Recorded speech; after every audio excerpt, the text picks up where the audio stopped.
The morning mist hung heavy over the mountain valley as Sarla, 55, and her 24-year-old son Aryan drove along the winding roads. They had always been each other's world, navigating life's ups and downs together. Aryan, a cheerful and attentive son, chatted animatedly, stealing glances at his mother. The trip was supposed to be a refreshing escape, but fate had other plans. As they rounded a sharp bend, a truck hurtling out of control swerved into their lane.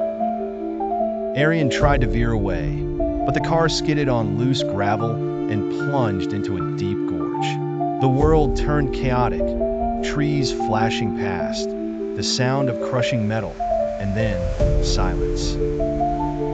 Flames erupted, consuming the vehicle as it lay mangled at the bottom of the gorge. Sarla awoke days later in a stark white hospital room. The scent of antiseptic filled the air, and the steady beeping of machines marked her fragile return to life. She could barely move, her body wrapped in bandages. Through her haze of pain, she vaguely remembered a comforting voice. It had to be Aryan. "Don't worry, Ma. I'm here," he had said. The thought gave her solace during her difficult recovery. The doctors fought tirelessly to save her, monitoring her for weeks as she teetered between life and death. Finally, on the 21st day, she regained full consciousness, her body weak but her spirit yearning to see her son. A week after waking, Sarla's strength had begun to return. She asked one of the nurses for water and then hesitated, her voice trembling with concern. "Where is Aryan? I haven't seen him today. Is he all right?" The nurse avoided her gaze, mumbling something about fetching the doctor. A few moments later, Dr. Mera, a kind-faced man in his late 40s, entered the room, clipboard in hand.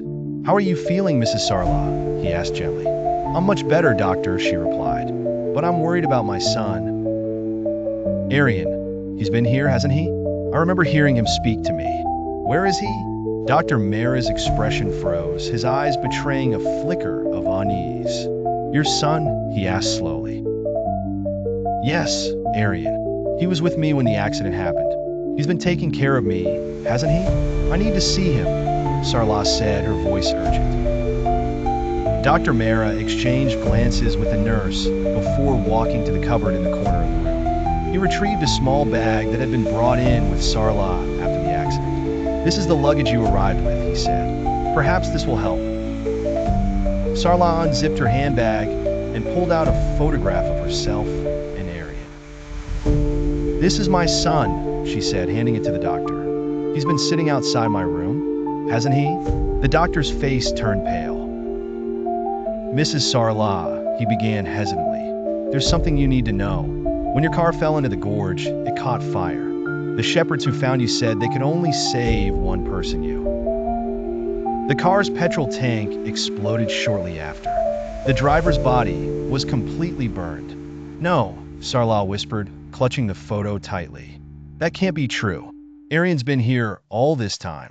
He brought my medicines, prayed for me.